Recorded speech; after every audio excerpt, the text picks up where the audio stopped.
You don't need a clay oven to make incredible tandoori chicken.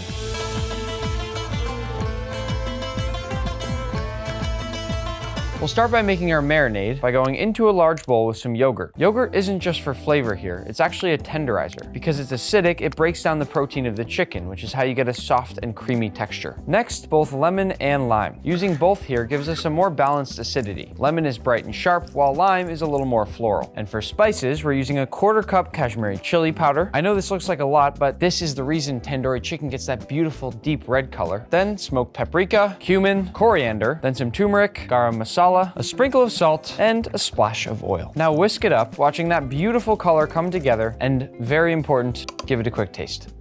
Ooh, it should be a nice balance of tangy, salty, acidic, and warmly spiced. Mine just needs about 20 extra grains of salt. That should do it. With our marinade done, it's time to break down our chicken. First, by patting the whole thing dry. To break it down, I'm gonna start by separating the legs, simply by cutting in through the skin, then grabbing the whole leg and popping the joint and cutting straight through, leaving us with the thigh and the drum, which we'll separate in just a moment. But first, the same thing on the other side. To separate this out, I'll find where the two bones connect and cut straight through. There's one leg and one thigh. We'll repeat that exact same process on the other side. Now for the wings. Simply grab each one, lift it up, cut around the base, and it should fall right off. Same thing on the other side, and there's our wings. Last thing, the breasts. Take your knife and cut down just off to the side of the center, then follow as closely as you possibly can all the way down. We'll cut each chicken breast in half, just so all the pieces are fairly similar in size. The last important step though, before we add our marinade, is to make shallow cuts in the deepest parts of the chicken on the meat side. This will let the flavor get deeper into that meat and give us a better tasting tandoori chicken. And there is our whole broken down chicken. But just remember, you don't have to break down your own chicken. If you want to buy pieces that look similar to that, it'll work just as well. Use your hands for this part and not a spoon. I'm actually going to work with one piece at a time. You need to physically push that marinade into every slash, every crevice, even under the skin. Once you've made sure to fully coat all your chicken in that marinade, add everything back into your bowl. You can tell just by the smell of this marinade that it's going to be good. Cover this up now with plastic wrap and get it in the fridge for at least 4 hours, or preferably overnight. While our chicken marinades, we're gonna make some homemade naan. First, by adding some flour to a bowl, along with some sugar, salt, and instant yeast. Give this a quick whisk to make sure everything is evenly spread out, and then add some warm milk, a little yogurt, and a splash of oil. I'm gonna get in there now with my hands and mix everything together. This reminds me a lot. As a kid, I used to make homemade Play-Doh, but now it looks like I've graduated from making homemade Play-Doh to homemade naan. Once your dough has come together, use it to grab up all the extra little bits of crumbs in the bowl, and then we can move to a flat work surface. We want to knead this for between 6 to 8 minutes until it becomes nice and soft and smooth. Once your dough has become nice and smooth, shape it now into a nice ball, then add it to a bowl, cover it with plastic wrap, and let the dough rise in an oven with the light on just for a little warmth for 1 to 2 hours. Our chicken is marinating, our naan dough is resting, so let's make our mint cilantro chutney. All we need is lots and lots of cilantro, often called coriander in India, as well as lots of fresh mint, then some sour cream, a little yogurt, an optional whole green chili, splash of lemon juice, and just a pinch of salt. Blend until smooth, adding just a little bit of water if needed. We're making this chutney for freshness. It'll cut through all that richness of the char, and without it, I feel the tandoori chicken feels too warm with no brightness. Once bright green, smooth, and creamy like this, give it a quick taste to make sure you've nailed that seasoning.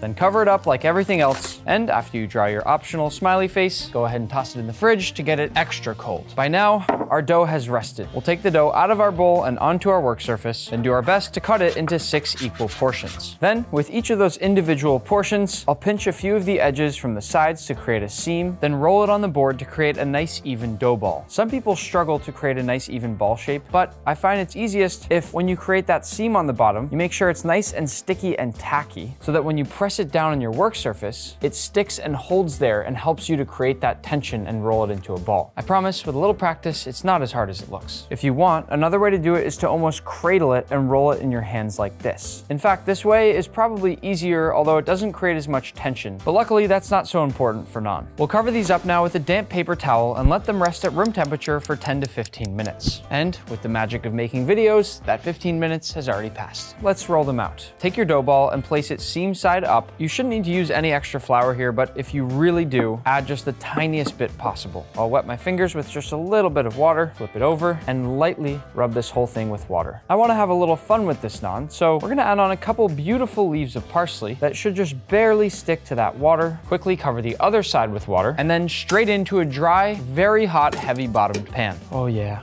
bubbling up. Let the bubbles form for between 30 and 60 seconds. Once you feel it's ready to flip, find a tool that can help you ease it off the bottom of the pan and flip it over. Done.